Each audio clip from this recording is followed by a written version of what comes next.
Bonsoir Xavier Bertrand. Bonsoir. Merci beaucoup d'être avec nous ce soir. Je rappelle que vous êtes président de la région des Hauts-de-France, les Républicains. Et je le disais tout à l'heure, vous avez créé la surprise hier en annonçant à nos confrères d'Ouest France avoir l'intention d'être candidat à l'élection présidentielle de 2027. Pourquoi ce qui n'a pas marché hier marcherait aujourd'hui? Parce que j'ai appris de mes erreurs, certainement, et que je n'ai pas l'intention de les commettre à nouveau. Parce que j'ai peut-être encore plus que la fois dernière la conviction que quand on se bat pour les Français, ils se rendent compte et que du coup, ça m'a peut-être aussi donné davantage confiance. Vous évoquez vos erreurs. Quelles erreurs vous ne reproduirez pas?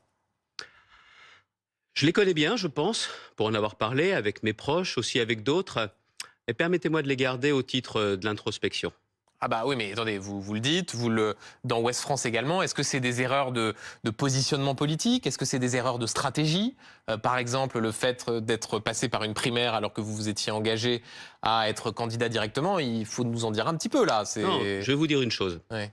C'est qu'au final, il faut être soi-même. Je l'ai été pendant un moment dans cette campagne, je ne l'ai pas été jusqu'au bout. Alors cette fois-ci, je serai moi-même. C'est-à-dire, vous vous êtes travesti sur quoi? Sur des questions de fond?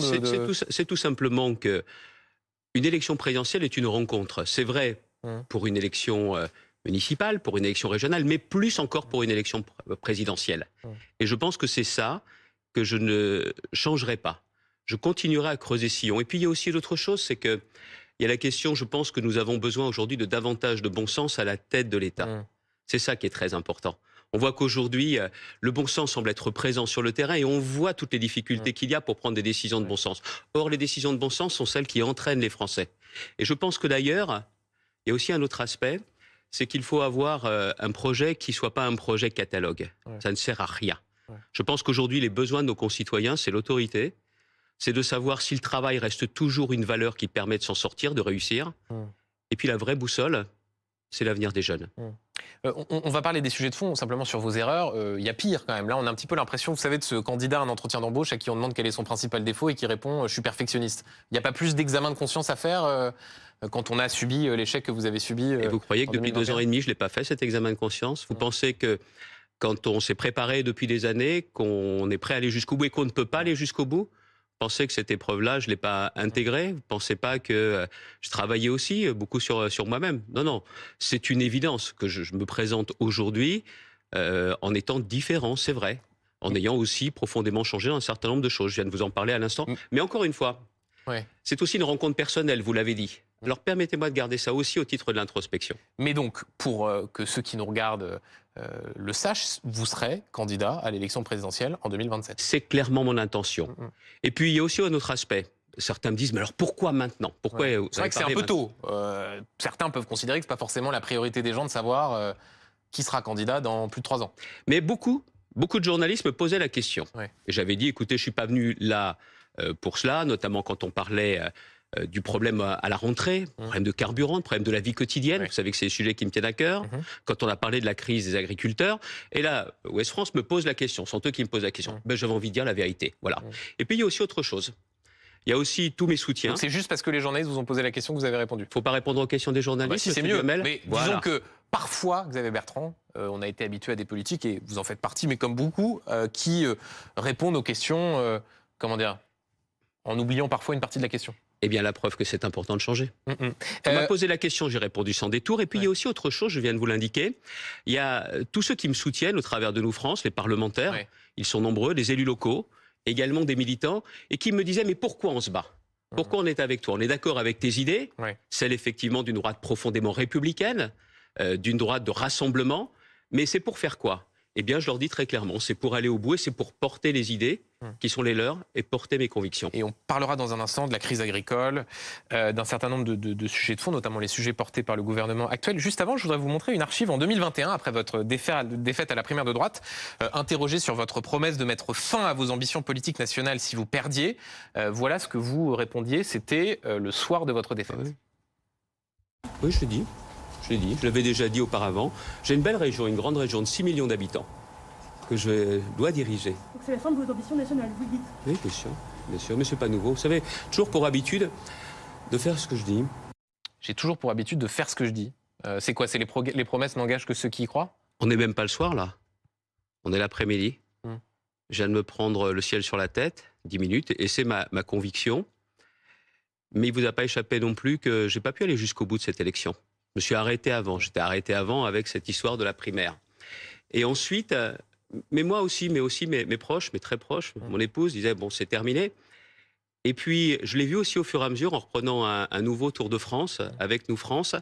J'ai vu des gens qui venaient, nombreux aux réunions, et qui me disaient, il faut continuer à pousser les idées parce qu'il n'y a que vous qui portez ces idées. Oui, mais Xavier Bertrand, est-ce que c'est pas un peu facile comme argument? On parle beaucoup de la confiance dans la parole publique. Quand on a un responsable politique de votre envergure qui dit, moi, si je perds cette élection, c'est terminé pour mes ambitions nationales. Vous l'avez perdu là. Oui, je sais. Donc, vous le disiez pendant votre campagne, vous le redites le jour de votre défaite, et puis après, quelques mois plus tard, non, mais vous comprenez, on m'a demandé de revenir, donc je reviens et j'oublie tout ce que j'ai dit.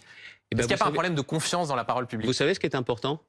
C'est que ce soit les Français qui disent le moment venu, oui, on a envie que ce soit vous, ou on n'a pas envie que ce soit vous. Et donc c'était une promesse en l'air. Ouais, la promesse en l'air, quand vous êtes pris un coup comme celui-là, où je ne suis même pas au deuxième tour, je tiens à vous dire que je me suis pris ça sur moi. Et par ailleurs, il y a aussi un autre aspect, c'est que dans cette élection, j'ai soutenu Valérie Pécresse de toutes mes forces, mais je n'ai pas pu aller au bout de cette élection.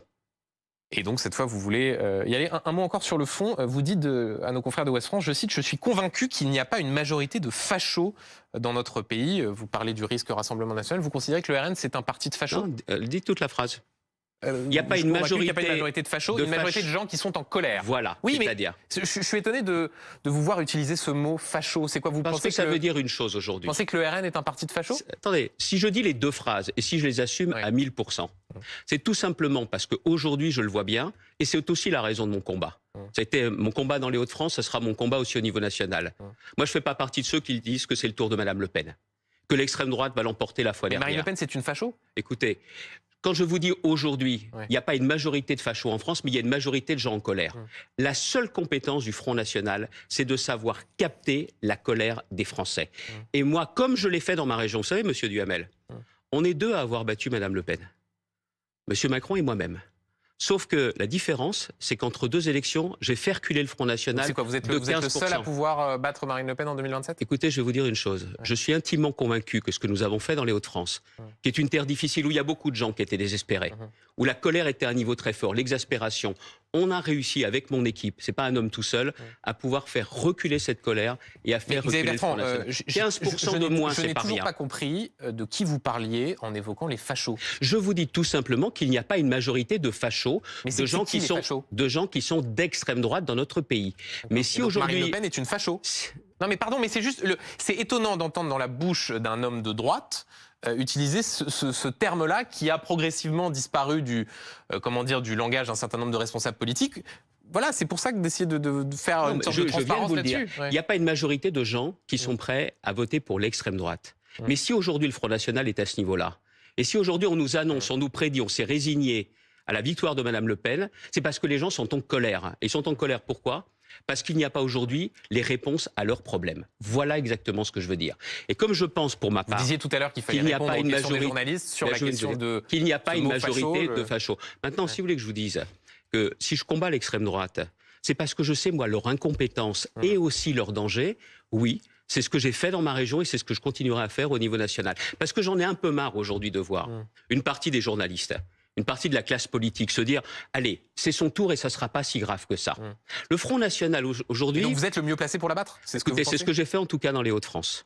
Je l'ai fait dans les Hauts-de-France, à 2 reprises. Vous savez, en 2015, on m'avait dit « N'y va pas, elle va gagner à coup sûr ». Et il y en a beaucoup d'ailleurs qui se sont déballonnés, qui n'y sont pas allés à ces élections régionales. Moi, j'y suis allé, je l'ai emporté, parce que la gauche a eu un comportement totalement républicain en se désistant. Mais la deuxième fois, il y avait la NUPES avant l'heure. Le gouvernement avait dépêché, je crois, 5 ministres. Le Front National avait dépêché son porte-parole et on l'a emporté. Parce que les gens se sont aperçus dans la région des Hauts-de-France qu'on avait travaillé pour eux et que je me battais pour eux. Voilà ce qui est important à mes yeux. Et puis, vous savez, je veux aussi dénoncer, moi, peut-être que je suis l'un des seuls à le faire, la duplicité du Front National. C'est-à-dire ? Vous avez vu aujourd'hui ce qu'a dit M. Bardella sur le plateau d'un de vos confrères? C'était ce midi. Il a dit... Le RSA, faire 15 heures par semaine, c'est une bonne idée. C'est-à-dire le projet du gouvernement. Oui. Ils ont voté contre à l'Assemblée nationale. Le Front National a voté contre à l'Assemblée nationale. Et M. Bardella se permet de venir faire le malin sur un plateau de télévision en disant que c'est une bonne idée. Comment pouvez-vous faire confiance à ceux qui tiennent ce double discours. C'est impossible.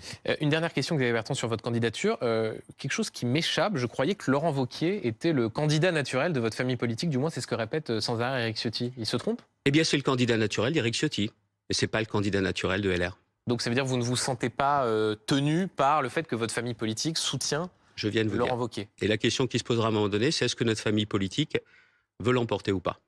Et vous êtes prêt à affronter éventuellement Laurent Wauquiez dans une primaire? Écoutez, moi, le vrai sujet aujourd'hui, je vous l'ai dit, celle dont on nous annonce la victoire, c'est Madame Le Pen, ça se passera pas comme ça. Xavier Bertrand, après les annonces du président et du Premier ministre, les tracteurs sont rentrés dans les fermes, les points de blocage ont été levés. Le gouvernement a réussi à calmer la colère? Je pense que les agriculteurs, aujourd'hui, attendent encore davantage. Il y a des mesures, et ces mesures, elles ont été présentées en deux temps. Elles sont là, elles existent. Mais le vrai sujet, c'est un changement de logiciel, de logique vis-à-vis de nos agriculteurs. La semaine dernière, au Conseil régional, j'ai montré 2 dossiers. Un dossier pour le financement des bâtiments agricoles et un dossier pour les jeunes agriculteurs. Ce sont des dossiers qui sont épais comme ça. Tant qu'on aura cela, tant qu'on les contrôlera plus que toute autre profession, ça ne peut pas marcher. Le gouvernement a annoncé toute une série de mesures de simplification. Est-ce que vous considérez que ça va dans le bon sens de ce point de vue-là? Il faut qu'on aille vraiment sur une simplification totale. Moi, par exemple, à la région, j'instruis des dossiers pour l'Europe, par exemple. J'ai besoin aujourd'hui que sur les contrôles, on me les allège, comme on l'a fait au moment du Covid. Quand il y a une crise exceptionnelle, on est capable de simplifier tout de suite. Et dès que le cours normal reprend, tout devient compliqué. C'est ça aussi ce bon sens que je demande. Et puis il y a un autre aspect, c'est que c'est grosso modo la seule profession où il n'y a pas de droit à l'erreur. La présomption de bonne foi, elle n'existe pas pour eux, comme pour les pêcheurs. Et donc, si je vous suis, vous dites qu'il faut aller plus loin, mais globalement, ce qui est annoncé va plutôt dans le bon sens. Oui, mais ça ne suffit pas. C'est ça que je veux vous dire. Et je ne parle pas en mon nom. Je parle au nom des agriculteurs avec qui j'ai encore échangé ce week-end. Et puis, il y a aussi autre chose sur laquelle il faut être très précis. Très précis. Le ministre Béchu a annoncé une pause. Non. Non. Alors, pour ceux qui nous regardent, il a annoncé une pause sur ce qu'on appelle le plan Écophyto, qui est la trajectoire de diminution d'usage des pesticides. Et il a dit que ça sera réglé dans les 3 semaines, ce qui aboutit à ce que les ONG, les écologistes considèrent que l'environnement est la victime des annonces du gouvernement en faveur des agriculteurs. Alors, il y a la question européenne. En France, on est en République. Et pourtant, on est plus royaliste que le roi. C'est-à-dire que nous, on surtranspose. C'est-à-dire qu'il y a les normes européennes à ce niveau-là. Et nous, la France, on remet une couche. Vous ne pouvez pas, notamment sur la betterave, avoir l'interdiction d'utiliser des produits qui sont autorisés dans 5 pays en Europe. Donc ça veut dire que les surtranspositions, c'est terminé, mais aussi on revient sur celles qui ont été engagées depuis 5 ans ou 10 ans, Monsieur Duhamel. Ça, c'est un changement profond.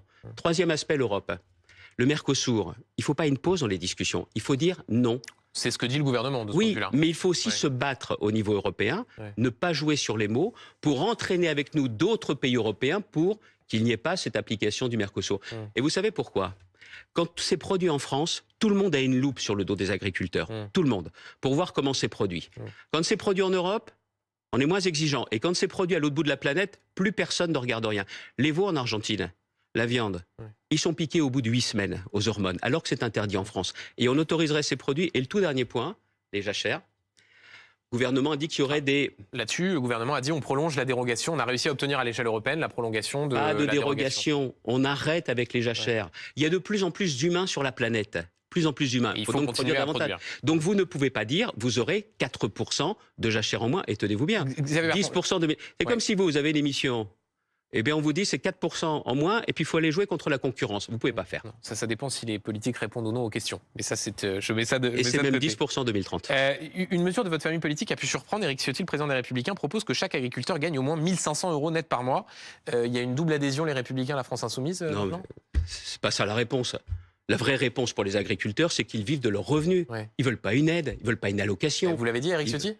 Écoutez, Julien Dive qui porte ces questions, notamment avec un collectif d'élus ruraux, Julien Dive, avec Pascal Gosse, avec d'autres, justement, a dit aussi très clairement les choses. C'est pas ça la bonne réponse. Donc, mauvaise idée. C'est pas la bonne réponse, c'est clair. bien évidemment. Un mot encore sur l'écologie, Xavier Bertrand. Est-ce qu'il se joue à Paris aujourd'hui? Les Parisiens sont appelés à voter sur le triplement du prix de stationnement pour les SUV à Paris. Les voitures de plus de 1,6 tonnes, c'est comme ça qu'elles sont définies par la mairie de Paris, paieraient 3 fois le prix du stationnement normal. Est-ce que c'est du bon sens, pour reprendre l'expression que vous utilisiez tout à l'heure? C'est du racket déjà.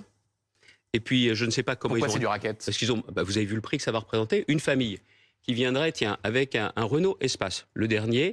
Il est hybride. C'est bien hybride, hein, on est d'accord? Eh bien, il sera touché, il sera concerné. croyez pas qu'ils auraient pu regarder aussi en détail? C'est du vrai racket parce que je crois que pour eux, ça peut représenter jusqu'à 220 € la journée. Ça veut dire très clairement que la vie économique à Paris, il faut dire que Mme Hidalgo n'en veut plus, il faut dire les choses très clairement. Et puis d'autre part, ça veut dire que des véhicules hybrides ou électriques qui pèsent plus lourd vont être pénalisés. C'est du grand n'importe quoi. Mais sur les SUV thermiques, là, pour le coup, est-ce qu'il n'y a pas une forme de logique à dire pour essayer de faire changer les comportements? Mais ça existe déjà au niveau national. Vous avez en fonction du poids. Et puis après, il y a aussi un sujet. On le fait en France. Et pendant ce temps-là, notamment, les Allemands ne le font pas. Oui, alors après, avec ce genre de réflexion, Xavier Bertrand, on ne fait pas grand-chose. Parce que si on pense qu'il y a toujours plus pollueur que soi-même. Hein, Attendez. Je suis le président d'une région où on a décidé de fabriquer les batteries électriques pour les voitures. Les 4 grandes usines de batteries, 2500 emplois à chaque fois, sont dans la région. Je crois à cette transformation. Ce que je veux vous dire, c'est qu'on ne peut pas vouloir l'Europe et puis derrière, vouloir en faire plus que l'Europe. Et puis encore une fois, ce génie français de certains responsables publics qui sont incapables d'améliorer la vie quotidienne, qui sont incapables de dessiner l'avenir, c'est comme le disait Georges Pompidou, d'emmerder les gens. C'est insupportable. Et c'est ça qui, d'une certaine façon, fait monter la colère. C'est pour l'écologie et c'est pour faire en sorte que les villes soient plus vivables. En tout cas, je reprends les arguments qui sont utilisés par la municipalité. Avec les voitures électriques. Mais non, les voitures électriques, on sait bien clairement qu'il y a moins d'émissions carbone, donc il ne s'agit pas justement de les toucher. Un mot encore d'actualité, Xavier Bertrand. Mercredi aura lieu un hommage aux victimes des attentats terroristes du 7 octobre. Des familles de victimes ont écrit à Emmanuel Macron pour lui demander que la France insoumise ne soit pas invitée. L'Élysée explique que c'est aux partis eux-mêmes de décider. Manuel Bompard, ce midi, invité de BFM Politique, a confirmé la volonté des députés insoumis de s'y rendre. Est-ce que ça vous choque? Est-ce que vous leur demandez de ne pas aller à cet hommage? Quelle honte de leur part. Quelle honte. Mais je pense qu'ils nous ont habitués à cette indignité. Ils n'ont pas condamné les attaques terroristes du Hamas. Alors ils les ont condamnés, mais ils n'ont pas qualifié le Hamas de mouvement terroriste. Ils n'ont pas demandé la libération immédiate de tous les otages du Hamas. Ils ne sont pas rendus en Israël. Et ils ont toujours aussi, par leurs actes, favorisé la montée de l'antisémitisme en France. Et ils seraient présents aux Invalides le 7. Mais quelle honte. Alors c'est vrai. Protocolairement, ils sont invités. Mais moralement, il ferait bien de ne pas venir par respect pour les victimes et par respect pour les familles. Donc vous leur demandez de ne pas venir à cet hommage. Le protocole est une chose, la morale en est une autre. Que pour la première fois depuis le 7 octobre, ils fassent preuve de dignité. Xavier Bertrand, la semaine a été marquée par le discours de politique générale de Gabriel Attal avec beaucoup de marqueurs de droite, ode au travail, travaux d'intérêt éducatif pour les mineurs. Après vous avoir piqué Rachida Dati, le gouvernement continue de vous asphyxier. C'est un gouvernement de droite avec des propositions de droite? Alors où sont les réponses en matière pénale? Vous le savez qu'aujourd'hui, l'une des premières attentes avec le pouvoir d'achat, avec la vie quotidienne pour les Français, c'est la question de la sécurité. Elle est où la réponse en matière pénale? Vous avez vu des vraies réponses en matière pénale? Vous avez vu que les travaux d'intérêt éducatif, c'est un début de réponse pénale. Vous l'avez dit. Vous l'avez dit, c'est un début de réponse, notamment pour les mineurs. Très bien. Et les centres éducatifs fermés pour les mineurs qui sont effectivement plus dangereux. Est-ce qu'ils sont au rendez-vous, oui ou non? Vous savez, la politique, on le voit bien. D'ailleurs, regardez les enquêtes qui ont été faites. BFM a publié une enquête. Les Français sont tous d'accord avec ces mesures. Et pourtant, ils sentent que ça ne va pas dans la bonne direction. Pourquoi? Parce que mais ce ne sont pas des mesures de droite, là, tout ce que je viens de citer, la suppression de l'allocation de solidarité pour les chômeurs en fin de droit, ces mesures sur les travaux d'intérêt éducatif, même si vous considérez que ça ne va pas suffisamment dans le bon sens, vous voyez bien que la coloration de ces mesures est de droite. D'ailleurs, il suffisait d'écouter les réactions des uns et des autres après le discours pour voir qu'il y avait une forme de gêne de la part de vos collègues des Républicains. Vous voulez que ce soit une vraie politique de droite? Alors il faut que le président de la République reconnaisse qu'il n'a pas de majorité absolue sans le groupe Lyot et sans la droite. Et ça, il ne le veut pas. Mais vous n'en voulez pas? Attendez. Emmanuel Macron a gagné l'élection présidentielle, il a perdu les élections législatives. Il avait la majorité absolue avant 2022, il ne l'a plus, il les a perdus. Xavier Bertrand, vous êtes prêt à former une coalition avec le président de la République? Parce que pour faire une coalition, il faut être deux. Vous avez raison de dire qu'Emmanuel Macron ne tend sans doute pas suffisamment la main, mais vous-même, quand on interroge les leaders de droite sur les plateaux télé, ils disent « Ah non, nous on est dans l'opposition, pas question mais pourquoi d'aller parler ou tendre la main avec le président de la République ». Mais pourquoi? Parce que le sujet, vous voulez une véritable politique de droite? Alors sur l'immigration, vous déposez tout de suite deux textes qui reprend les mesures qui ont été censurées par le Conseil constitutionnel et le texte sur l'AME, parce que je crains que la circulaire soit très en retrait par rapport à ce qu'il faut faire. Vous considérez que ça c'est une forme de trahison, pour reprendre les mots d'Éric Ciotti, de dire on va passer par la voie réglementaire et on va pas faire une loi sur l'aide médicale d'État? Mais on s'est fait balader du début jusqu'à la fin dans ce dossier sur l'immigration. Le ministre de l'Intérieur avait dit que le texte qui sortait du Sénat était un très bon texte, avant qu'ensuite le président de la République saisisse le Conseil constitutionnel. Même si pour ma part, vous le savez, moi je ne fais pas le procès du Conseil constitutionnel. Oui, contrairement à Laurent Wauquiez qui a parlé d'un coup d'état de droit. Quand on sait ce que représente le gaullisme, c'est-à-dire pour les institutions, la place des institutions, quand on est dans l'opposition, on ne raconte pas n'importe quoi. Oui. Et encore une fois, attendez, il y a aussi autre chose qu'il faut bien voir. On le voit bien, le climat politique est de plus en plus ouvert à la radicalité, celui qui sort les plus grosses énormités, les extravagances. Très bien. Si on continue comme ça, à force de pousser certains Français, on va réussir à avoir quoi ? La fin de mandat de Donald Trump aux États-Unis, où un jour quelqu'un va dire de marcher sur le Conseil constitutionnel, ou sur le Sénat, ou sur l'Assemblée nationale. Vous considérez qu'on en est là Je pense qu'à force d'avoir des comportements irresponsables, c'est le risque. Oui. Dans responsable politique, il y a responsable. Je suis frappé de quelque chose, Xavier Bertrand. Vous êtes très critique à l'égard du gouvernement, considérant que c'est des mesurettes, considérant qu'il n'y a rien n'est fait de sérieux sur la réponse pénale ou sur la sécurité. Dans ce cas-là, pourquoi ne pas déposer une motion de censure ou éventuellement voter celle de la gauche demain matin en disant on est dans l'opposition, donc très clairement notre objectif, c'est de renverser le gouvernement. Moi, je suis favorable pour que le gouvernement change de trajectoire. Si, à un moment donné, sur un texte, il y a besoin aujourd'hui de dire au gouvernement stop, mettre un coup d'arrêt, alors je suis prêt à le faire. Et un certain nombre de mes amis, à l'Assemblée nationale, y sont prêts. Donc, attendez, là, c'est important ce que vous nous dites. Pour que les choses soient très claires, vous nous dites ce soir, je suis favorable à ce qu'une motion de censure de la droite soit déposée, qui aurait sans doute pour conséquence que le gouvernement Attal tombe. Sur un sujet précis, lequel ? Je vous le dis. Écoutez, ça peut être la question de la sécurité. Il faut voir si au bout d'un moment, on continue à avoir des lois qui sont de faibles avancées par rapport à ce dont on a besoin. Monsieur Duhamel, aujourd'hui, tant qu'il n'y a pas de majorité absolue, ce gouvernement ne peut rien faire de sérieux et de solide. Rien de structurant. Et qu'est-ce qui se passe pendant ce temps-là ? L'exaspération et la colère montent. Et qui en profite ? Les extrêmes, le Front National en premier. C'est ça que je ne veux pas. On est en train aujourd'hui de se diriger vers un mur dans 3 ans. Je vous ai dit pourquoi j'avais l'intention d'être candidat. Mais avant même ces 3 ans, je continuerai à faire des propositions, à apporter des solutions pour qu'on évite cette issue. Voilà pourquoi, je le dis, s'il faut changer la trajectoire de ce gouvernement, à un moment donné, il faudra être prêt à voter une motion de censure. Et en cela, votre voix diffère de celle du patron de votre formation politique, Éric Ciotti, qui jusque-là dit ne pas vouloir de motion de censure. On est d'accord ? Vous ne toucherez pas à ma liberté de penser. Voilà, pour paraphraser un chanteur célèbre.